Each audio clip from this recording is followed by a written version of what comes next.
I want to welcome everyone to my speed drawing case study on the Rhodian ambassadors who weren't paid. So we're going to start by outlining the two states involved. You have Athens, that very famous and big Greek city, and then you have the state of Rhodes, famous for this giant statue that stood over some water at some point. Now, this case hinges on 3 ambassadors who were to travel from Rhodes all the way to Athens, but actually didn't end up doing that. This is because the Rhodian treasury didn't actually give the required and promised funds to the ambassadors for travel.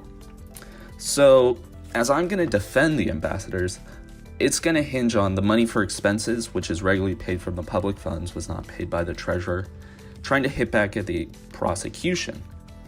What I'm really trying to do is shift the accusation and push back against prosecution's case that regardless of not being paid, the ambassadors still should have made their journey.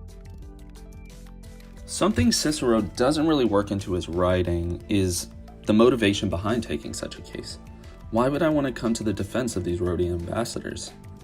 Praxis, or ancient Greek for doing. What the case of the Rhodian ambassadors presents is an opportunity to really beef up my working class bona fides. Not doing your job in light of employer malpractice is honorable, because bosses suck and you have every right to stand up for yourself. Now, I'm not going to exactly say all that, but it's worth mentioning the motivations of the defense or prosecution to peek at how their case will be constructed. Now, with my motivation in mind, let's meet our 3 ambassadors, who I guess we could just call Rhodes Cat 1, 2, and 3. I might choose to craft my case around dereliction of duties. That is, the decision of the treasury to not pay the ambassadors force a more honorable route, staying in Rhodes to still actually do work and maintain home life. For one, family.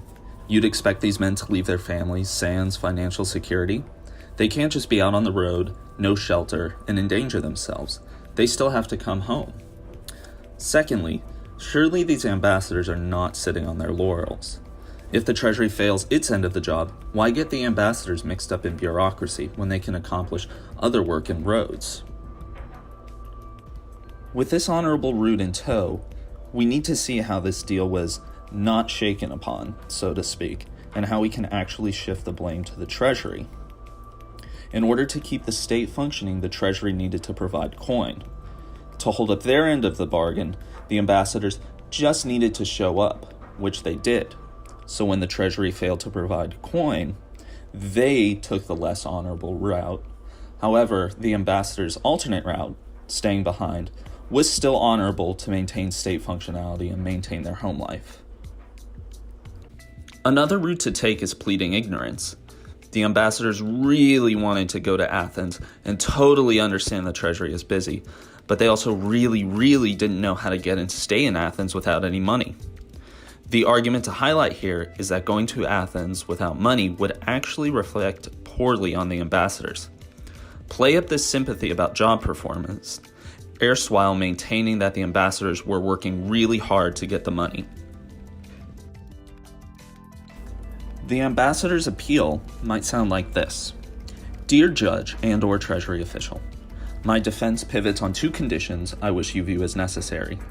First, as a Rhodian ambassador, I feel it is my duty to provide the very best representation of our state. Traveling to Athens without the required purse would neglect that duty. Going to Athens as a beggar and having to explain to Athenian officials why I was unable to provide for myself, room or shelter, would raise too many undesirable questions, and it would place skepticism in their hearts. Did the Rhodians not take this pilgrimage seriously? And I say this heavily. Knowing many at the Treasury Department to be good-hearted, I know not providing the money was merely an oversight. As busy as being an ambassador is, it is doubly so managing the state's coin. After pursuing the funds when I should have been in Athens, I can confidently say I did my best to manage the trip, but I am at your mercy due to limited time. Meow, meow, meow, meow, meow, meow, meow, meow, meow, meow.